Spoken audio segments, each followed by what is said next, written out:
Jangan panik, jangan emosi. Sok aya nu kieu lah. Ketika terjadi kecelakaan, bertabrakan, sok silih naon? Silih salahkeun, silih tuduh. Nah, gak ada gara-gara mana, ada gara-gara ada orang mengesita. Sok aya gitunya. Aya lah. Jangan panik dan emosi, bersikap tenang, ya, harus tenang. Udah, anggap ini sebuah musibah. Yang namanya di jalan, kalau tidak ditabrak ya ketabrak. Itu aja dua ini. Kalau nggak mau ditabrak ya udah diam aja di rumah. Jangan menyalahkan orang lain, udah. Jangan melarikan diri, ada korban segera menolong. Sok disebut naon tah begitu. Tabrak lari, bukan kawin lari. Kawin tabrak lari, ya bawa ke rumah sakit, melakukan ke polisi. Udah, sok lanjut, udah tadi Pak. Pengguna jalan yang memperoleh hak utama. Sok ninggal teu di jalan aya ambulan anu disadakeun sirineuna, aya mobil polisi dilaksanakeun rotatorna atau mobil pemadam kebakaran dinyalakeun rotatorna. Kenapa seperti itu dinyalakan? Ya, kenapa apa? Karena terburu-buru ada sesuatu kejadian yang harus segera kedatangan petugas. Kalau ambulan mungkin bawa korban harus segera ke rumah sakit. Kalau pemadam kebakaran ada yang kebakaran harus segera datang ke lokasi. Kalau polisi ya ada yang kecelakaan sama. Itu bisa diutamakan. Ambulan juga ada, kendaraan juga pertolongan atau kendaraan pejabat. Pejabat pengawalan ya pasti dikawal dari presiden, menteri hingga gubernur, bupati. Ada pengecualian. Kecuali kalau pejabatnya nggak mau protokoler, norma saja, itu tergantung aja, tergantung pejabatnya. Kenapa pejabat udah ada, iringan pengantar jenazah sama ambulan, konvoy atau kendaraan untuk kepentingan tertentu menurut kepentingan petugas Polri. Contohnya kumaha? Ayo. Contoh. Tar paling boring, hampir mendekati. Contoh yang lain. Contoh. Kampanye bisa, ada calonnya yang incumbent, kampanye bisa, atau pengantin, suka ada yang dikawal, pengantin. Kalau konvoy iringan tergantung acaranya dulu lah, bisa. Tergantung kepentingan meminta izin, minta dikawal. Pemerintah. Gimana? Pemerintah ya, udah pejabat negara, pemerintah, pimpinan, pejabat negara asing, dulu ada kan? Oke, lanjut. Penindakan hukum pelanggar lalu lintas tadi ya kita dikasih surat tilang kalau ada razia. Ada yang pernah ditilang belum? Ya B. Kenapa ditilang? Kenapa ditilang? Salahnya apa? Ya di bawah umur kan tapi tidak pakai helm. Tuh kan. Dikasih warna apa? Tilangnya waktu itu? Enggak dikasih apa-apa. Oh, si bapak di sana. Om Rudi di ini dia. Oh, Om Rudi, Polsek Majaya. Iya. Ya, jadi tilang ketika polisi melakukan razia atau melihat ada pelanggaran lalu lintas. Ketika pelanggar atau pelanggannya tidak bawa surat-surat, tidak bawa SIM, tidak punya atau tidak bawa STNK, tidak punya SIM, kemudian tidak memakai helm, motornya tidak sesuai spesifikasinya, maka akan diberlakukan tilang. Ya tergantung dari jenis pelanggarannya. Kalau dari pelajar ya paling mungkin ya tidak memiliki SIM. Tilang ada 5 rangkap, ada 5 warna. Merah biasanya untuk pelanggar yang mau sidang di pengadilan. Kuning arsip di polisi, putih kejaksaan, hijau pengadilan, biru arsip pelanggar sebagai tanda terima yang telah disita petugas dan bayar denda ke bank. Artinya ketika kita tidak bawa surat, tidak bawa STNK, tidak punya SIM, yang ditahan misalnya kendaraannya. Nah kita bayar denda ke bank. Kenapa Pak ke bank? Karena kita langsung secara online biaya bayar keuangan denda ke bank. Nanti juga kalau misalnya sidang di pengadilan kan ujung-ujungnya bayar denda. Dendanya kemana ya? Bayar ke bank. Jadi dalam hal tilang supaya mindset warga itu tidak hanya polisi yang berperan sebetulnya dalam tilang. Semua institusi penegak hukum juga terlibat. Ya itu tadi kepolisian, kejaksaan, pengadilan. Cuman yang dikedepankan ya pihak kepolisian yang berada di jalan. Lanjut. Nah, ini sebelum kena coba mengenai lalu lintas dan lain, ada yang mau ditanyakan? Sok, mangga. Sebelum ke membahas narkoba, saya minum dulu ya, boleh? Sok, mangga. Ulah nopawai mulai. Mangga. Pilih ada yang mau ditanyakan, ada yang kurang jelas, silakan. Ada pertanyaan Pak dari live Boleh. Instagram yang di rumah. Boleh, silakan. Siapa namanya? Salsabila Agustin dari 1011 izin bertanya, kenapa kalau beli motor harus ngurus surat kepolisian? Gunanya sebagai apa, Pak? Beli motor baru maksudnya? Ya, Ya, yang lain ada? baru itu, Baru Pak. satu. Yang di sini, sok. Yang di rumah ada, yang di sini nggak ada. Ada yang bertanya? Sok, Nopal? Enggak ada, Pak. Nggak ada.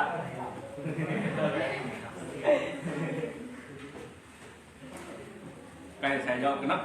Ulangi pertanyaannya gimana? Pertanyaannya, mengapa kok jika beli motor baru harus membuat surat kepolisian? Apa gunanya? Surat kepolisian. Harus Oke. mengurus surat kepolisian. Oke, gini lah. Mengenai motor baru yang keluar dari dealer, kan yang namanya baru belum didata, belum memiliki plat nomor. Kenapa dari kepolisian? Sebetulnya bukan hanya dari kepolisian, dari Dispenda dalam hal ini Samsat yang mengeluarkan bersama-sama dengan pihak kepolisian. Nah, ketika kita beli motor baru dari dealer, biasanya ada jeda waktu seminggu 2 minggu sebelum plat nomornya keluar, kan gitu. Biasanya dikasih surat jalan dulu dari dealer tersebut atau apa istilahnya nomor sementara, ya. Nomor sementara. Ketika setelah paling cepat seminggu kalau nggak salah, ketika udah dari seminggu keluar STNK ada plat nomornya, nah itu baru motor tersebut secara administrasi udah terdata, udah bisa digunakan khusus untuk jarak jauh lah. Jadi pertanyaannya bukan surat dari kepolisian, memang kepolisian sama ada di sana dari Samsat, dari Dispenda juga ada. Kepolisian dengan Dispenda bersama-sama dalam satu kantor lah istilahnya Samsat mengeluarkan registrasi untuk kendaraan baru yang baru keluar atau baru dibeli dari Samsat, dari dealer. Kecuali kalau beli motor second atau belinya bukan dari dealer ya motor second, itu kan biasanya plat nomornya udah ada nama si pemilik pertama. Kita tidak nunggu lagi dari surat kepolisian karena udah ada. Barangkali itu mungkin jawabannya. Ya, yang lain. Ya, udah cukup ada pertanyaan lagi ya. Ada juga, Pak. Sok, Mak. Dari Anissa Syahrani dan Azril, ini kebetulan pertanyaannya hampir sama, Pak. Mengenai ketika kita sedang di jalan raya, ada mobil pejabat juga ambulans yang lewat gitu secara bersamaan. Mana yang lebih didahulukan? Lalu yang lainnya, ketika antara pemadam kebakaran, ambulans, konvoy, dan pengawalan presiden. Jadi yang didahulukan yang mana, Pak? Didahulukan yang mana?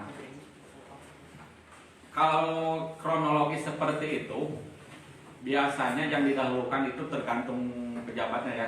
Tingkat kerusuhan atau mau kemana lah tempat yang dituju yang mana. Biasanya kalau sifat pimpinannya udahlah itu dulu aja bisa. Kan kalau di kepolisian ada pegang pesawat ya, pesawat HT monitor. Ini ada yang mau melintas pejabat dari sana ke sana, kira-kira melintas ke sana. Udah ada dipersiapkan. Kalau pas kebetulan ada ambulan, kan radius sekian ratus meter udah kedengaran. Nah, kita kepolisian bisa melakukan rekayasa. Dalam arti bisa diperlambat dulu lah pengawalannya. Jangan terburu-buru supaya tidak berbenturan dalam satu titik. Gitu. Kalau misal contoh di sinilah di perempatan Nami Calung, di perempatan kayak di Palid itu aya ambulan nu bade ka Ebah, di dia aya pemadam. mau mengatasi kebakaran, kan suka ada yang ngatur kan gitu kan. Kalau ngatur bisa diatur lah, kalau tergantung situasi yang berkembang di lapangan. Mengenai yang didahulukan ya tergantung situasi di lapangan aja, itu aja. Nah, yang baik. Yang di sini aja tuh Pak. So ada yang di sini.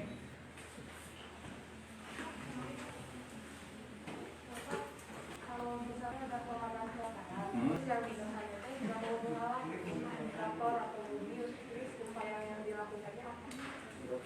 Yang di depannya tidak mau mengalah berarti tidak punya etika, kan itu, tidak punya etika dan tidak saling menghargai antar sesama pengguna jalan, gitu.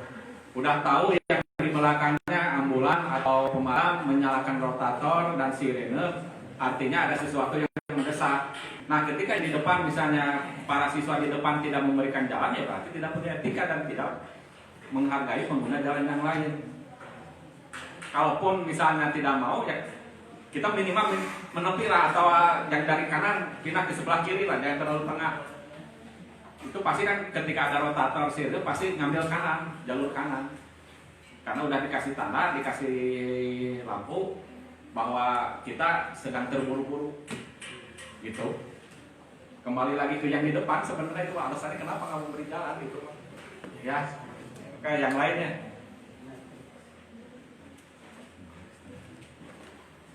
Ada? Jauh dari kakak kelasnya ada? Neng.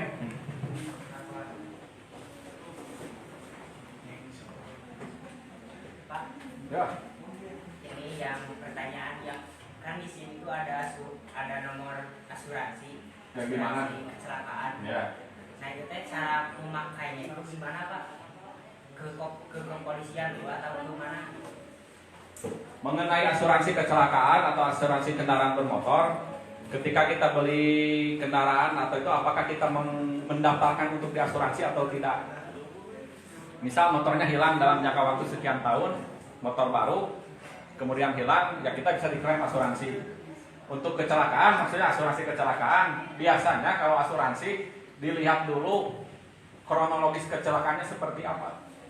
Biasanya seperti itu. Kalau asuransi kesehatan kan macam-macam lah, kalau yang swasta, kalau kita kan ada BPJS. Memang suka banyak minta laporan ke polsek, minta laporan kecelakaan. Tapi ini ironisnya, tiap kali laporan itu nggak langsung pas hari H kecelakaan. Kadang ada yang udah 1 minggu baru minta laporan surat keterangan. Ketika udah dipinta untuk asuransi baru minta surat keterangan. Nah, biasanya asuransi juga dilihatnya kronologis kecelakaannya seperti apa. Apakah karena faktor kelalaian atau karena kesalahan kita atau ada faktor lain. Dalam kecelakaan ada istilah laka tunggal, kecelakaan tunggal atau kecelakaan yang beruntun. Kalau tunggal ya karena kita sendiri. Gitu. Nah, sendiri alasannya apa? Kan bermacam-macam gitu. Tadi udah dibahas gitu. Terkait asuransi ya tergantung biasa asuransinya mintanya seperti apa. Kalau karena kelalaian biasanya enggak atau gimana lah. Persentasenya saya kurang apa tentang asuransi gitu. Ya udah cukup, yang lainnya ada. Ini dari yang di rumah Pak. Boleh. Dari Iden Darusman 10.5. Apakah seorang pelajar di bawah umur ketika melanggar hukum lalu lintas, apakah akan ditindak hukum pidana atau hanya sanksi saja Pak? Pelajar ya, kembali ke pelajar. Kalau dalam istilah hukumnya tidak ada istilah pelajar atau gimana, paling anak di bawah umur. Ya, di bawah umur ya pelajar sama mungkin ya definisinya. Nah, saya kembalikan lagi ke para siswa semuanya. Dari dengan membawa kendaraan itu apakah ada sisi negatif plus minusnya? Pasti ada. Di antara yang negatif dan positif lebih banyak mana? Positif. Coba saya tanya. Yang namanya naik bawa khusus pelajar ya, bawa kendaraan motor ke sekolah pasti plus minus ada lah. Nah, di antara yang plus minus itu kebanyakannya yang mana lah? Minusnya atau plusnya? Positif asal kita taat aturan. Positif taat. Yang lain?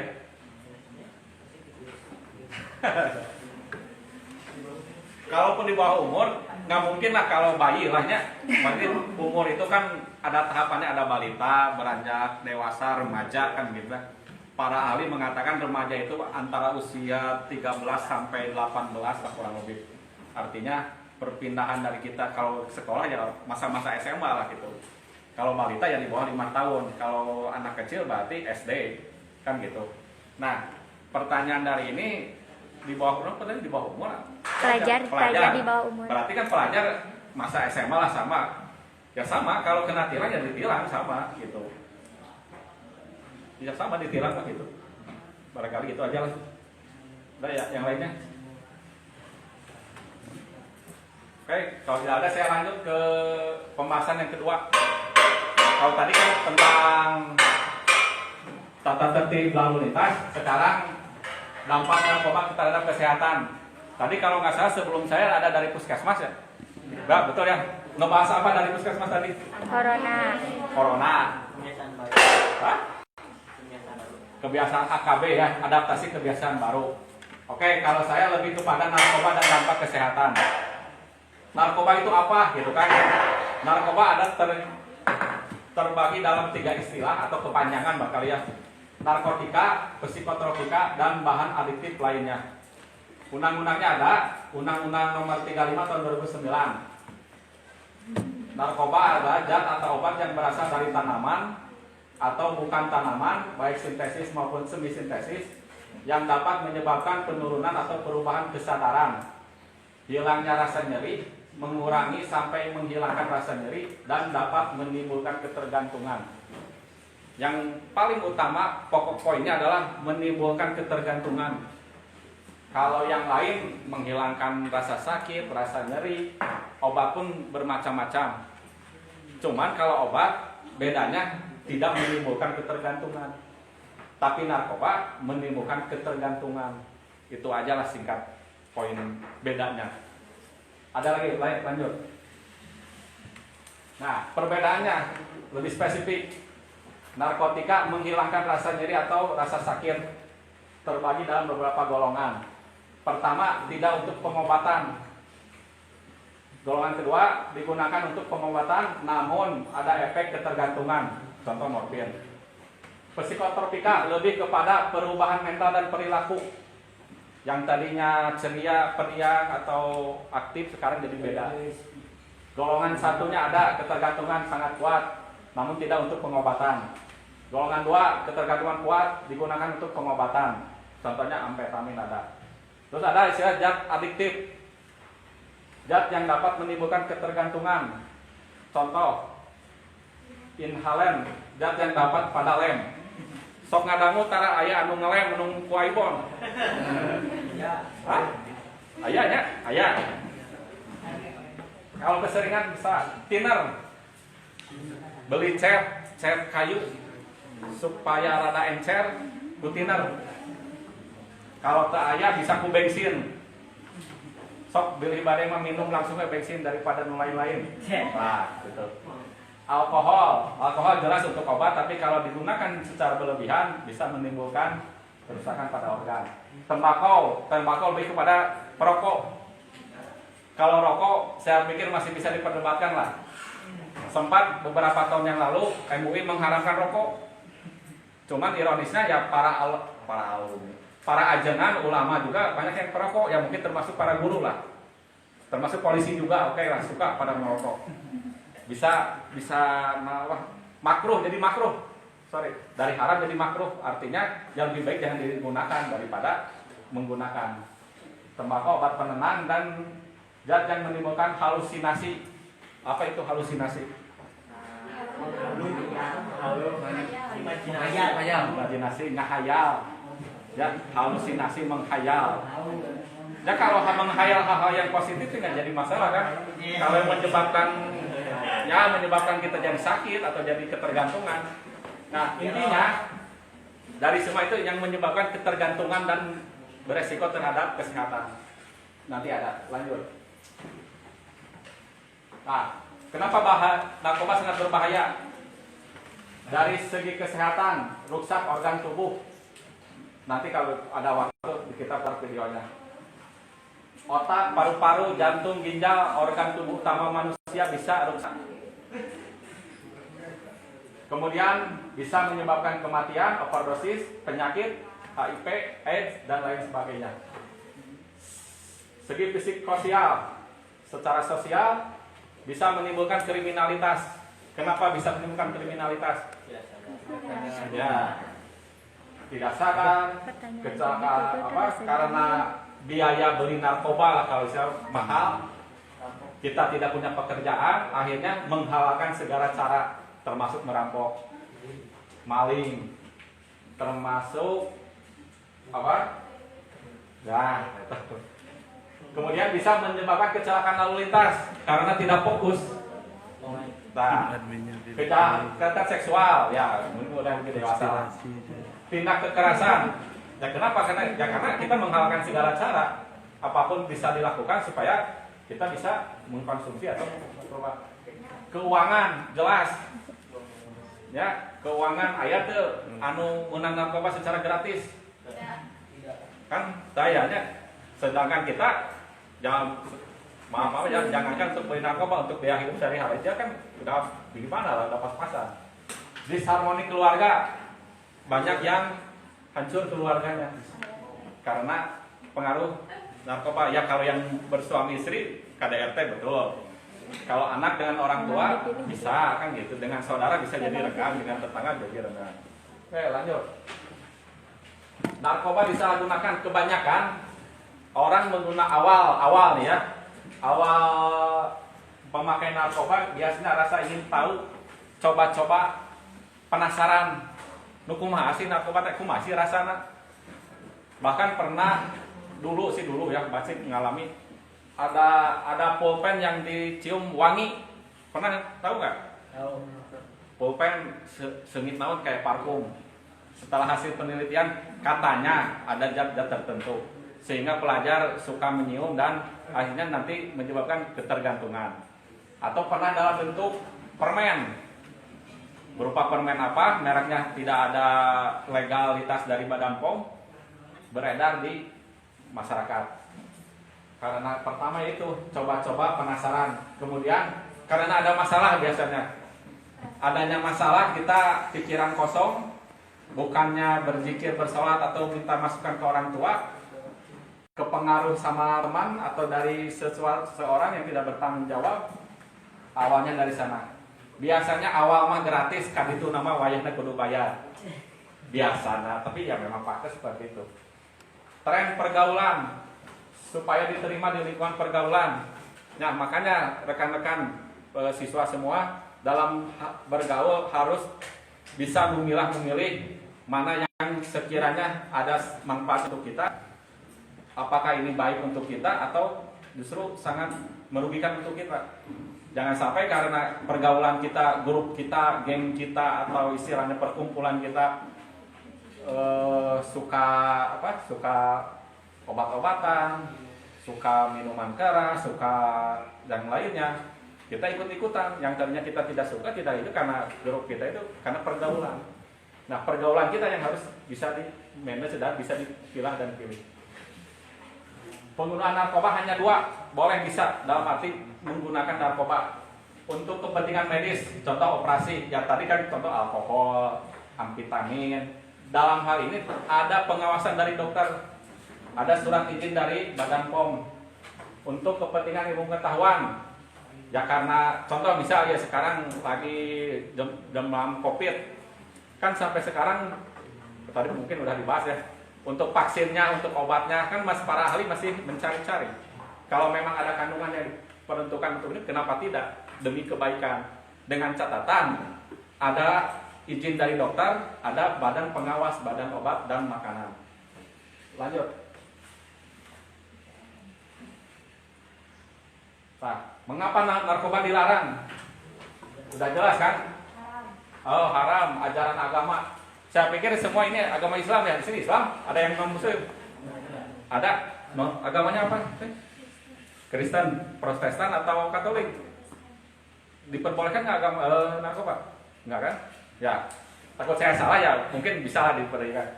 Semua ajaran agama kan gitu mengharamkan penyalahgunaan narkoba. Karena dari sisi manapun plus dan minus ya kebanyakan kan minusnya, gitu kan.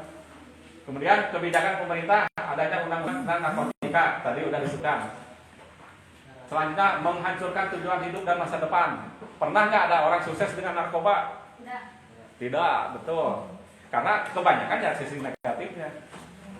Mungkin yang sukses adalah bandar-bandarnya, mungkinnya bandar juga kalau kena apa ya di penjara tetap, gitu kan. Menghancurkan masa depan, merugikan diri sendiri, keluarga, masyarakat, bangsa dan negara. Tadi udah kan secara keseluruhan.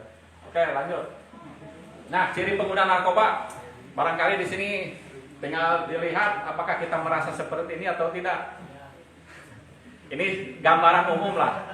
Yang tinggal membedakan prestasi belajar menurun, yang tadinya semangat karena belajar sekarang jadi menurun, malas.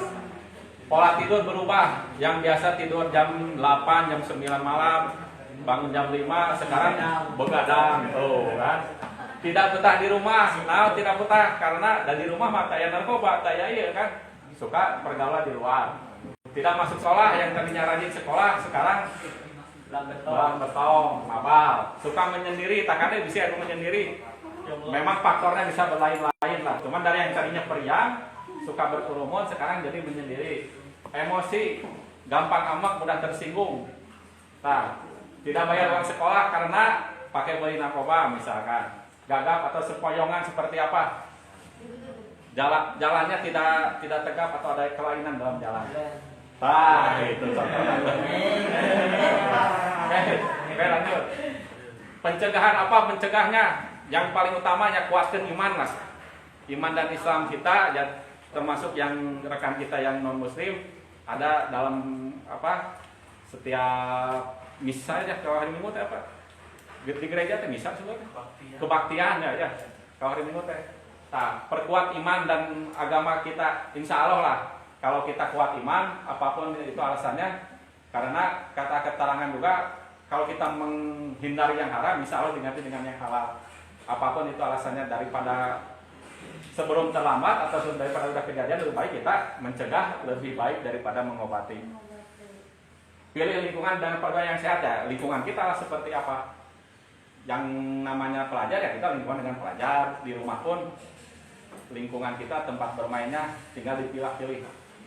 Komunikasi yang baik dengan guru dan orang tua, tahulah nggak bohong, berarti nama gitulah. Kalau ada masalah, di sini ada Pak Sona, di sini ada Pak gurunya. Kalau di sekolah ya komunikasikan dengan gurunya. Ada guru BP ya, bimbingan ya guru BP. Kalau di sekolah ada guru BP, kalau di rumah ya tinggal dengan orang tua kita. Istilahnya kalau ada masalah jangan dipendam sendiri. Tidak ada masalah yang tidak dapat diselesaikan, semua insya Allah bisa diselesaikan. Dengan syarat tadi ya, kita bertanya atau meminta saran dengan orang tua dan guru. Oke, nah, hukuman sanksi pidana. Di sini yang membedakan adalah pemilikan, produksi, membawa atau kurir, penjual dan memberi. Kalau dari kata-kata ini jelas beda-beda maksudnya. Kalau pemilikan ya kita memiliki. Kalau produksi kita membuat. Kalau membawa, kurir, kalau sekarang kita beli online, kurir, pembawa, nah itu orang yang memindahkan dari satu tempat ke tempat lain. Penjual, pengedar, pemberi, ya kita diberi. Golongan 1 tadi sudah disebut, golongan 2, 3. Yang paling besar atau paling tinggi dendanya adalah memproduksi. Kenapa? Karena kalau tidak ada produksi berarti tidak ada ketika ada narkoba, gitu kan? Karena memproduksi sama saya dengan membuat, menghasilkan, dalam arti menghasilkan narkoba. Kalau pemilik kita kan bisa beli. Kalau membawa berarti kita hanya melaksanakan tugas. Menjual ya penjual, memberi artinya kita memberi kepada orang lain.